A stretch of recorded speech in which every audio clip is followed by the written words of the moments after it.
అందరికీ నమస్కారం. ఢిల్లీలో వెళ్ళిన తర్వాత నేను ఫస్ట్ డే సెకండ్ డే ఏం చేసిన అంటే, ఫస్ట్ డే రోజు మన కిషన్ రెడ్డి సార్ యొక్క ఇంటికి వెళ్ళడం జరిగింది. ఆ రోజు సార్ గారిని కలవలేను. కానీ సెకండ్ డే మాత్రం ఎర్లీ మార్నింగ్ 3:30కి లేచి స్నానం చేసి సార్ ఇంటికి 5:30కి వెళ్ళిన. 5:30 నుంచి 9 వరకు పొద్దున అదే సలిలా రోడ్డు మీద కూస్తున్నా. అక్కడ ఉన్న మన సిఆర్పిఎఫ్ వాళ్ళ జవాన్లను కలిసిన, ఎట్లనే చేసి లోపలికైతే వెళ్ళిన. సార్ని కలిసి నేనైతే దానికి సంబంధించిన డ్రాఫ్టింగ్ లెటర్ ఇవ్వడం జరిగింది కిషన్ రెడ్డి సార్కి. అలాగే వాళ్ళ ఓఎస్డి కూడా నేను లెటర్ ఇచ్చిన. అది సేఫ్ గర్ల్ డిపార్ట్మెంట్ ఏర్పాటు కోసం సంబంధించి సార్ నేను నిజామాబాద్ నుంచి సైకిల్కి వచ్చిన అని చెప్పి కిషన్ రెడ్డి సార్కి అయితే ఎక్స్ప్లెయిన్ చేసిన.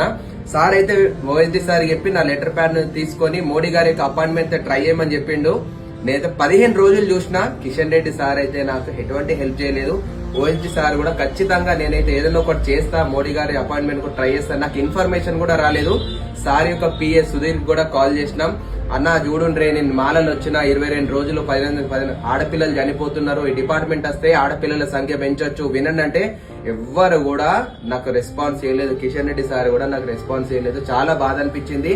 15 రోజులు ఢిల్లీలో ఉన్న. రీసెంట్ కూడా చూడొచ్చు, మన తెలుగు అమ్మాయి జ్యోతి ఎర్రాజీ అథ్లెటిక్ విభాగంలో గోల్డ్ మెడల్ సాధించిన. ఎటువంటి ఎంకరేజ్మెంట్ లేదు. బిగ్ బాస్ 9 చూడు ఎటువంటి సపోర్ట్ వస్తుంది.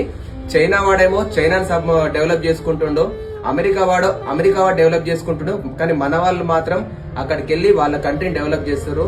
మన దేశంలో రికమెండేషన్, పాలిటిక్స్ ఇవన్నీ ఉండడం వల్ల ఎవ్వరు కూడా ముందుకు వెళ్ళట్లేదు.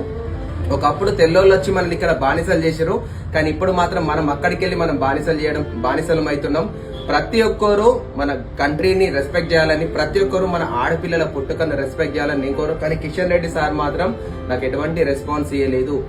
మాలలు వచ్చినా మరి నువ్వు ఎక్కడి నుంచి వచ్చినావు ఏందని ఏం కూడా అడగలేడు సార్ మాత్రం. మరి ఎక్కడ ఉంటున్నావు బాబు, ఏం తింటున్నావు, ఎక్కడ వచ్చినావు, ఎట్లా అని ఏం లేదు.